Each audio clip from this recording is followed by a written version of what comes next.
Hey everyone, welcome to the Movie Throne podcast. I'm your host, the one and only King freaking Kansas, here to bring you an immediate reaction slash movie review on a film that I saw in theaters with my nephew. A little movie called Five Nights at Freddy 2, part 2, whatever you want to call it. Decided, my nephew goes, Uncle, I want to go see this. Let's go check it out. I watched the first one a couple of years ago.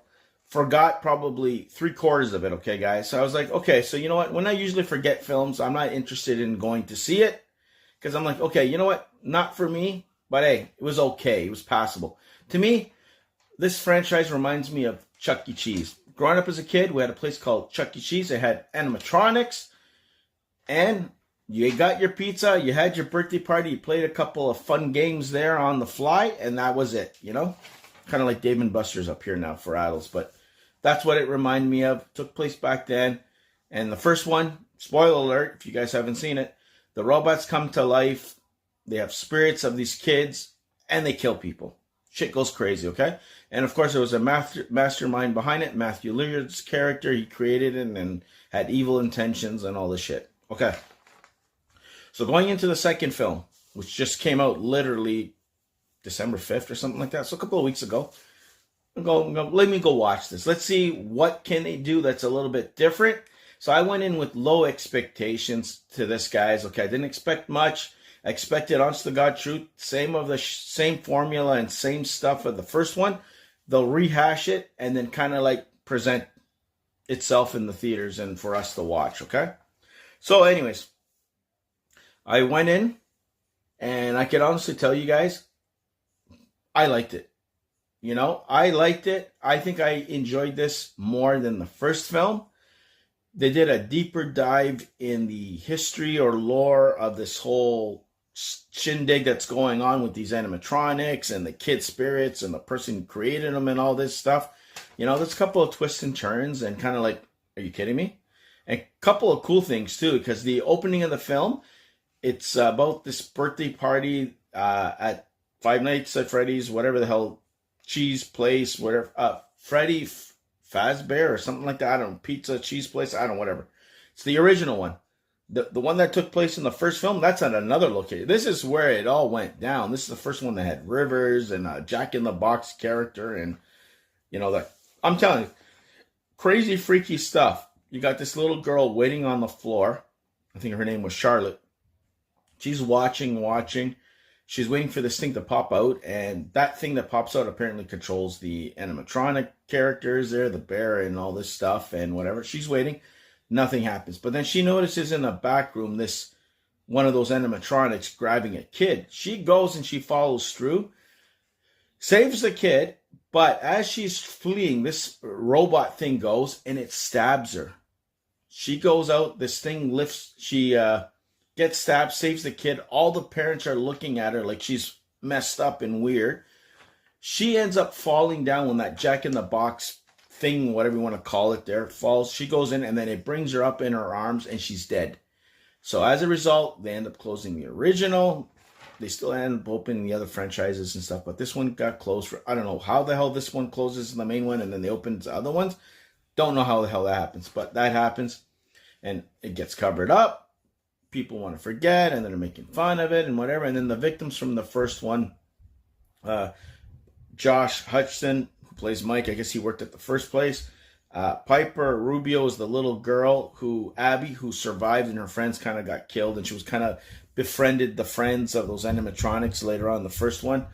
You got Elizabeth Lail, she plays Vanessa. She's an older version of the kid at that birthday party who grew up. You got Freddie. Oh my God, I can't even pronounce his last name. Canton or whatever. He plays Michael. You find out later it's her brother that you don't even know about.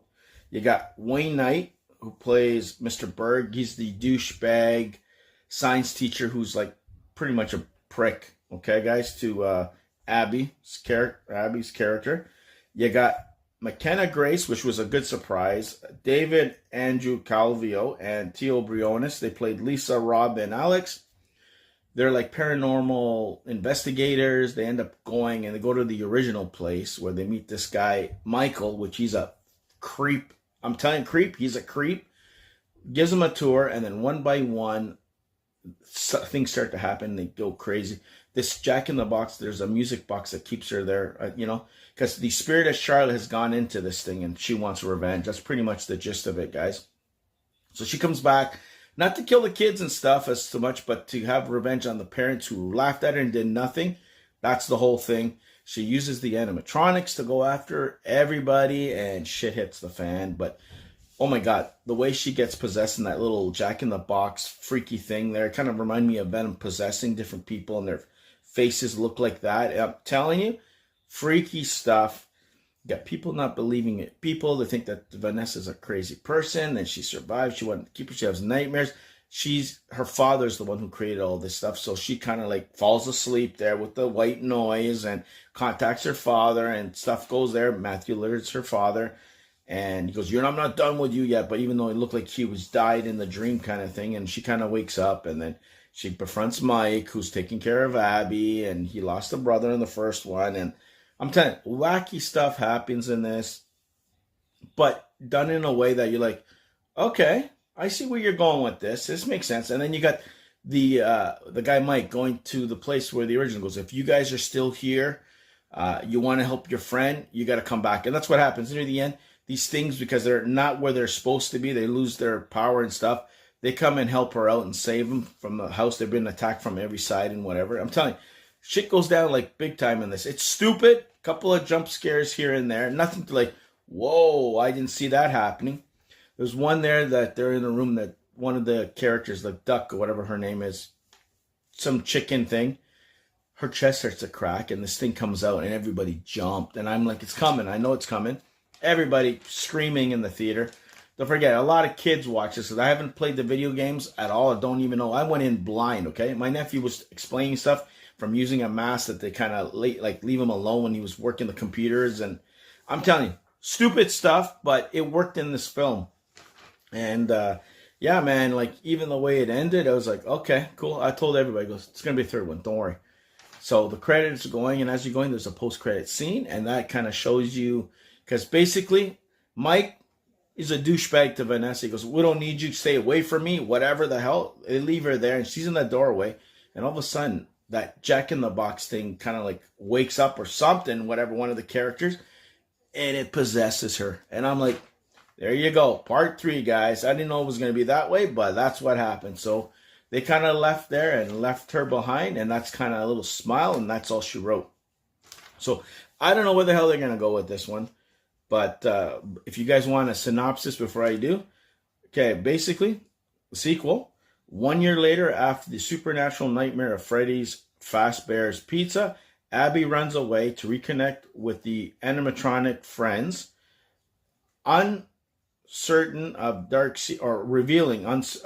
uncovering dark secrets about the true origins of Freddy and unleashing a horror hidden for decades. And that's that Jack in the Box, freaky, whatever the hell thing that kind of controls everybody, and Charlotte possesses her and stuff. And there's like cool touching scene too. There was one of her friends, the little boy, comes and says, you know what, I won't be able to protect you because once I go to heaven, that's it, kind of thing.